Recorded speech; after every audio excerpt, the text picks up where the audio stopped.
It is 2 a.m. The room is dark. The only light comes from the screen of your phone.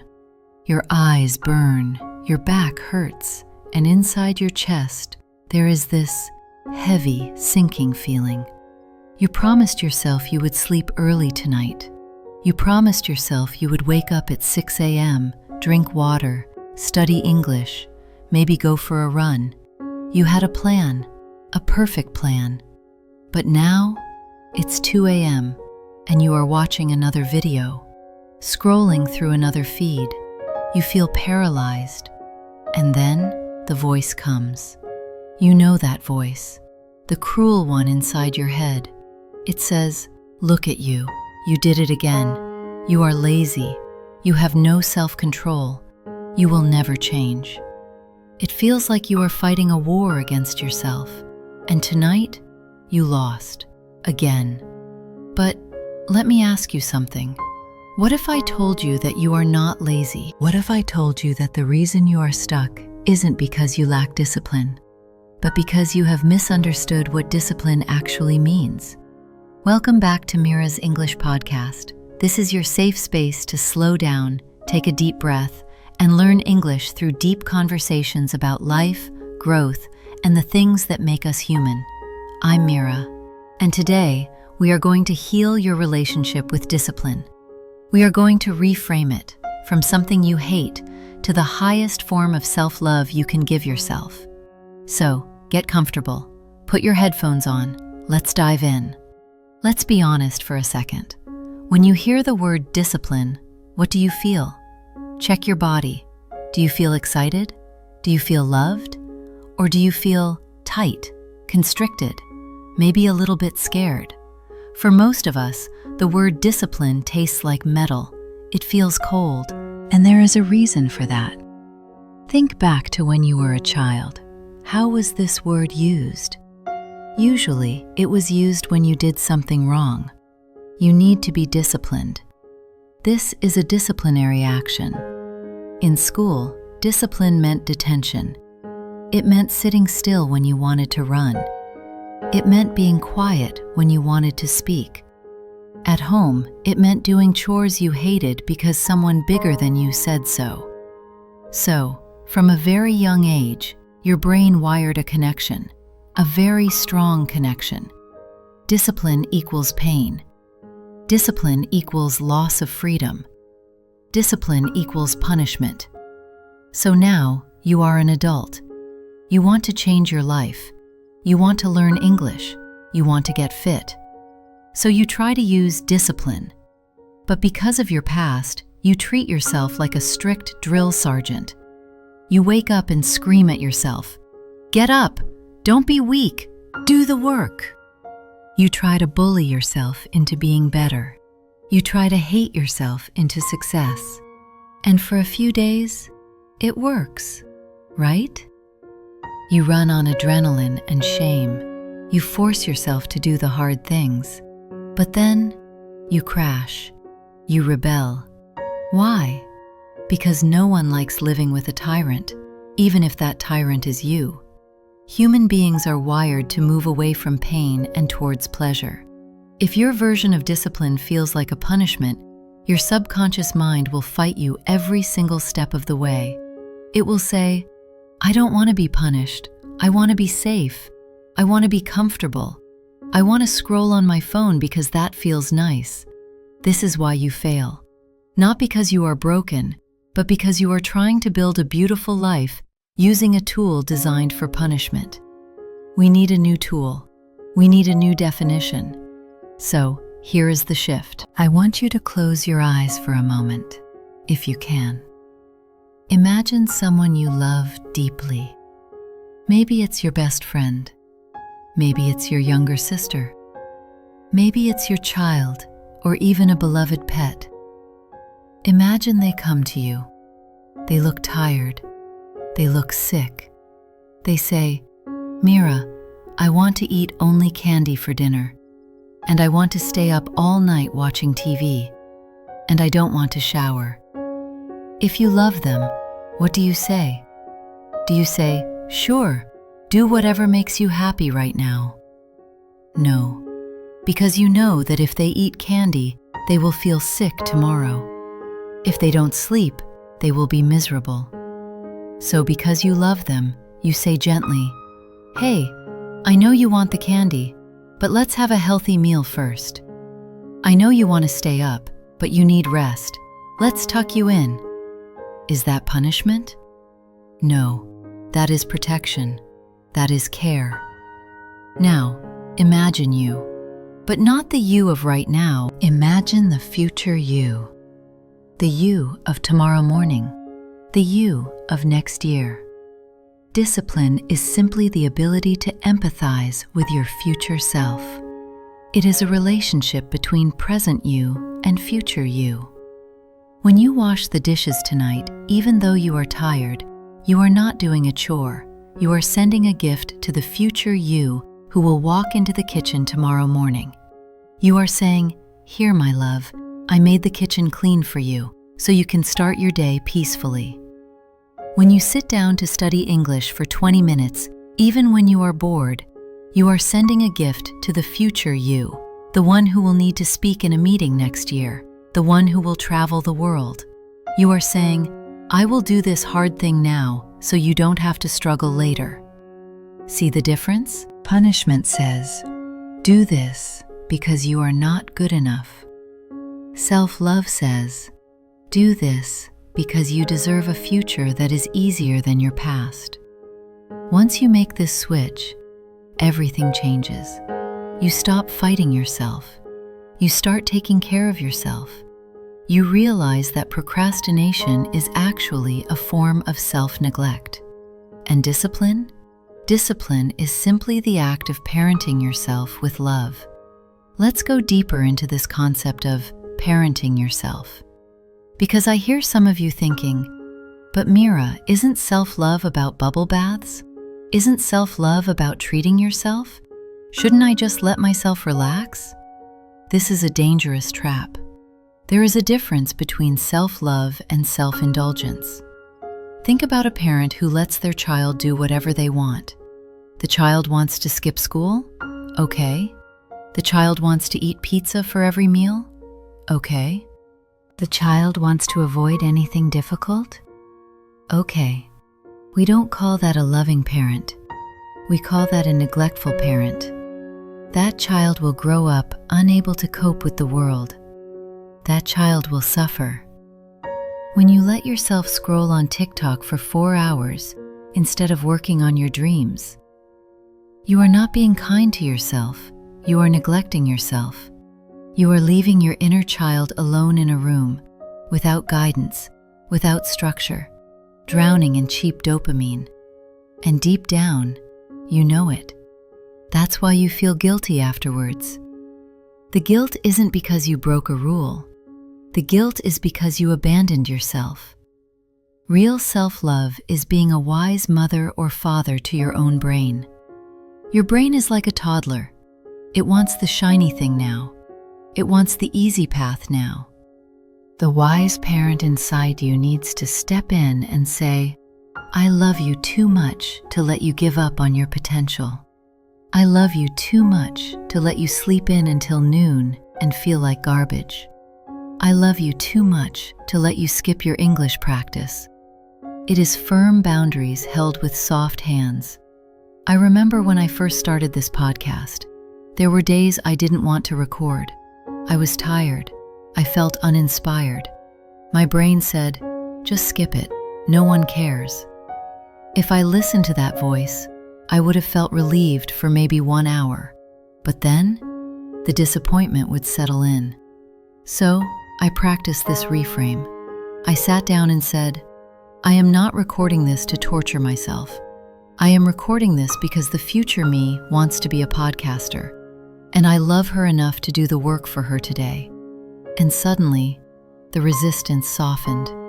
It wasn't a battle anymore. It was an act of service. But even with this beautiful mindset, even when you want to parent yourself with love, there is still a problem, a biological problem. We need to talk about why your brain fights you so hard. You see, your brain is designed to survive, not to be happy. And in the modern world, survival has been hijacked by something called cheap dopamine. Think about your phone. Every notification, every like, every short video, it gives your brain a tiny hit of pleasure. Ding, ding, ding. It is fast. It is easy. It requires zero effort. It is like eating sugar straight from the spoon. Now compare that to real discipline. Learning English? That is slow. Working out? That is sweaty and uncomfortable. Reading a book? That requires focus. To your primitive brain, the choice is obvious.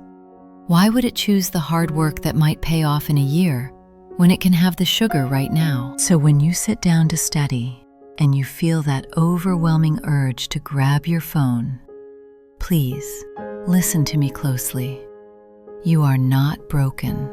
You are not weak. You are just fighting against a billion-dollar industry designed to steal your attention. You are fighting against your own biology. So, how do we win this war with love? We don't fight the brain. We trick it. We lower the bar. The biggest mistake we make when we try to level up is that we try to change everything at once. We say, because I love myself, tomorrow I will study for 2 hours, run 5 miles, and clean the whole house. That is not love. That is setting yourself up for failure. If you try to lift a weight that is too heavy, you will break your back, and then you will quit, and then you will hate yourself again. Self-love means setting the bar so low that you cannot fail. I call this the 2-minute promise. If you want to read more, don't promise to read a chapter. Promise to read 1 sentence. If you want to run, don't promise 5 miles. Promise to put on your shoes. If you want to learn English, don't promise a whole lesson. Promise to listen to just 2 minutes of a podcast. Why? Because the hardest part of discipline is not doing the work. The hardest part is starting. The resistance is heaviest at the beginning. When you make the task tiny, you remove the fear. You tell your inner child, hey, it's okay. We are just going to put on our shoes. That's all. No pressure. And once the shoes are on, well, you might as well walk a little. Once the book is open, you might as well read a page. This is the secret. Consistency is not about willpower. It is about momentum. And momentum starts with something so small, it feels ridiculous. But these small acts, they are the truest form of love. Because they prove to your brain, I show up for myself. Even just for 2 minutes, I am here. Now let's bring this home. Let's talk about your English, because I know many of you listening to this podcast right now, you carry a lot of pain around this language. I receive messages from you. You tell me you feel ashamed when you speak. You tell me you feel stupid when you don't understand a word. You tell me you have been studying for years, but you still feel behind. Let's apply our new definition of discipline here. If discipline is self-love, then studying English should not be a test of your intelligence. It should be an act of self-expansion. When you force yourself to memorize vocabulary lists until your head hurts, that is punishment. But when you listen to a podcast because you want to connect with ideas from around the world, that is love. When you beat yourself up for making a grammar mistake, that is abuse. But when you make a mistake and say, it's okay, I am learning, my voice deserves to be heard, even if it's imperfect, that is parenting yourself. I want you to change your goal. Stop trying to master English. That is too big. That is scary. Instead, make your goal to spend time with English. Just spend time with it, like you would spend time with a friend. Don't judge the friend. Don't analyze the friend every second. Just be there. If you listen to this podcast and you only understand 50%, the old you would say, I am not good enough. The new you, the one who practices self-love, says, "Wow, I understood 50% of a foreign language. That is amazing. I am proud of myself for showing up." Do you feel the difference? The action is the same, you are listening, but the energy is completely different. One drains you, the other fuels you. And here is the magic. When you stop fearing the language, you actually learn faster. Because a relaxed brain absorbs information, a stressed brain blocks it. So, by being kind to yourself, you are actually becoming a better student. There is one last thing about this kind of discipline. It compounds, like interest in a bank account. Every time you choose to do the hard thing, not because you have to, but because you care about your future, you are making a deposit in the bank of self-respect. When you choose the apple instead of the cookie, deposit. When you choose to study instead of scroll, deposit. When you choose to go to bed early, deposit. At first, you don't see the change. You look in the mirror, and you look the same. Your English sounds the same. But inside, something is shifting. You are beginning to trust yourself. For a long time, maybe you didn't trust yourself. You made promises, and you broke them. You said, "I will start Monday," and you didn't. So you stopped believing your own words. But when you start parenting yourself with love, when you start keeping these tiny promises, the trust comes back. You start to walk differently. You start to speak differently. Not because you are perfect, but because you know that you have your own back. You know that if things get hard, you won't abandon yourself. You won't escape into your phone. You will stay. You will hold your own hand, and you will do what needs to be done. That is true confidence. That is the ultimate level up. So, before we end our time together today, I want to give you a gift. I want to give you an experience. If you are safe to do so, if you are not driving, I invite you to close your eyes, just for a minute. Take a deep breath in and let it out slowly. Now, I want you to imagine a door in front of you.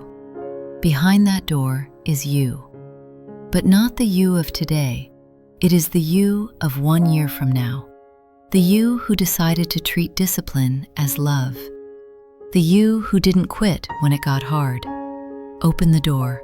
Look at them. What do they look like? Notice their posture. Do they stand a little taller? Notice their eyes. Are they calmer? Is there a quiet strength in them?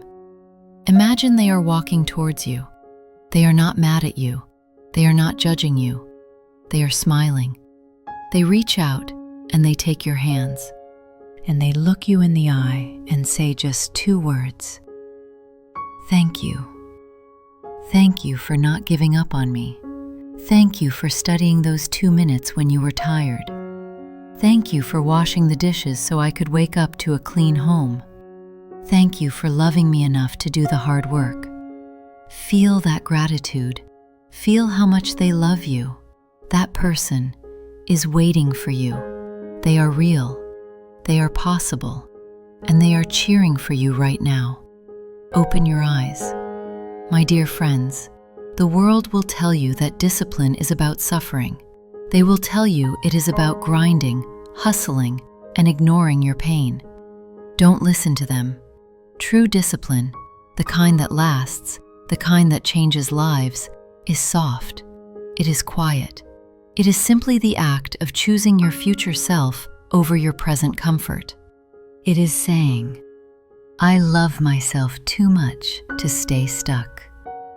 So here is my challenge for you today. Do not try to change your whole life tonight. Just find one small thing, one tiny act of service for the future you. Put your phone away 10 minutes early. Drink 1 glass of water. Listen to 1 song in English and try to understand the lyrics. And while you do it, whisper to yourself, I am doing this because I love you. That is how it begins, not with a scream, but with a whisper of love. Thank you. Thank you so much for letting me sit with you today. Thank you for listening to Mira's English podcast. If this episode touched your heart, or if it gave you a new perspective, please let me know. Leave a comment down below and tell me, what is the one small act of self-love you will do today? I read every single story, and I am cheering for every single one of you. Remember, you are not behind. You are exactly where you need to be, and you are doing better than you think. Take care of yourself, my friends, and I will talk to you in the next deep dive. Bye for now.